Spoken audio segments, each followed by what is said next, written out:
Seguimos en Laxedo e seguimos falando do Conde Cabanelas.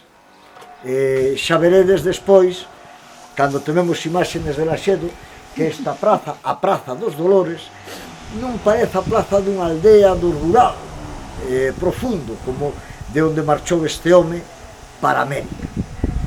Xa falábamos de que, e nos contaban tamén algún veciño, das enormes inversións que fai este home nesta aldea, e que, como gratitud, os veciños fan esta estatua no seu recordo, na súa memoria. A fai, ademais, un canteiro que era Alejandro Cabanelas, primo do Conde Cabanelas. Fan esta estatua. A estatua, como veredes, representa un home con traxe de pana, un home que podía ser un labrego dos que se podría encontrar a mediados dos anos 1900 en calquer lugar de Galicia. Pero fijarse que na súa man sujeta un sacho e aos seus pés hai un montón de excrementos seguramente de cabalo, de vaca, porque este home viña dunha familia humilde e para abonar as súas terras recollían os excrementos que había, non tiñan gando, polo tanto o abono era o que encontraban nas corredoiras.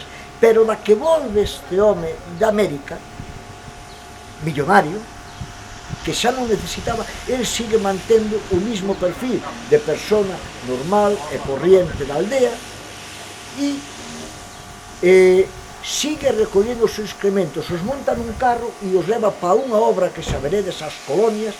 Un exemplo, podríamos incluso falar da primeira escuela de formación profesional, das primeiras de España, e casi aseguraría que a primeira de Galicia. E nun entorno rural naquel tempo era algo impensable. Este home, no entorno desa escuela que falan de que eran unhas cuantas hectáreas de terreno, crea un parque botánico con especies traídas de moitos sitios do mundo, especies que nos contaban ou nos contaron de que viñan ata Portugal en barco, e aí se traían para aquí e había árboles frutales e moitísimas especies que aquí non se conocían, non eran, hai desde secuollas hasta unha variedade de eucalipto, dos primeiros que se traen para Galicia.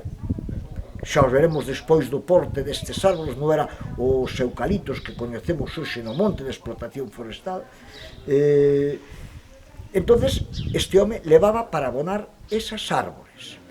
Algún vecino dicía, home, don Manuel, usted como fai isto?